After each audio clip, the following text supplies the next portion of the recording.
Hi, it's Ashley Latter here, and today I want to give you just a couple of quick more tips if you are doing some public speaking or presenting to some groups. If you have to do this more often, then I think these tips might help you. So, for myself, about 42 weeks of the year, I am probably delivering something like 4 to 5 courses or presentations in a week. This particular week, actually, it's about 6, so it's a bit manic. I'm doing Saturday as well. So as you can see, I've got a lot of presentations, a lot of courses to prepare. And people often ask me then, when you get a date and you get a big presentation, how does it work? How do you put the presentation together and what do you do? So what I'd like to do is share with you just 2 or 3 quick tips today on what I do that help me become what I think a good public speaker. So the first thing is this: once I get a booking, or once I get told I can do a presentation, let's say it's in 6 months' time. What I would do is, obviously I'd write the advert and tell the client what I'm going to be talking about, but I would start working on that presentation at least 3 months in advance. So I put a date in the diary and I start working always from 3 months in advance.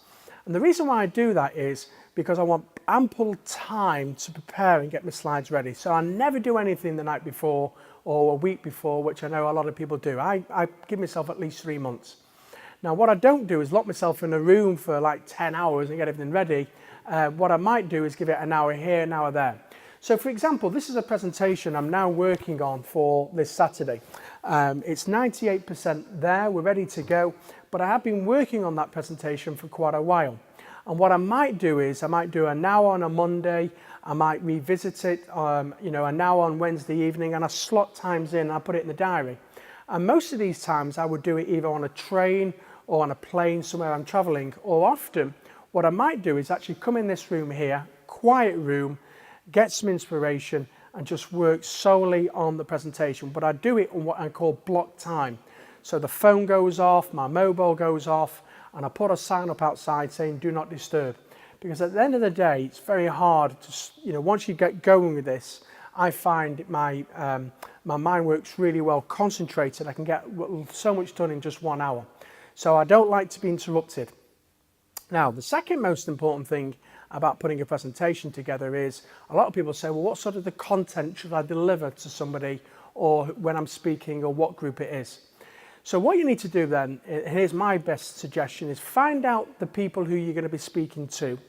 Find out who's in the audience, who's likely to be in the audience, and interview them. And here's the question you want to be asking them. You want to be asking them, what are the 1 or 2 challenges in your life or in your business life that's keeping you awake at night? Let me repeat that question. Think about the audience who you're presenting to or speaking to.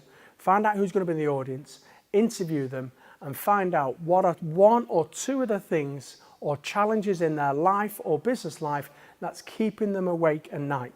And that's what you want to be presenting about. That's what you want to be gearing your presentation about, and giving them some answers or giving them as much tips as you can that can help them in their personal and business life. And if you can do that, you will not only become an expert in that field, but you'll become the go-to person. You'll find people knocking on your door wanting to do more further business with you.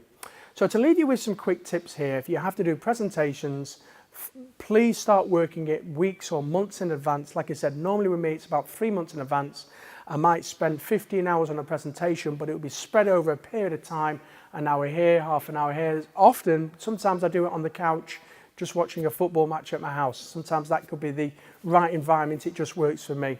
And the second thing what I urge you to do is find out the challenges or the problems that your customers are facing, what is keeping them awake at night, gear your presentation to that, and that will be, you'll have a major success. Hope these tips have been useful, and look forward to presenting more Lunch and Learns to you in the future.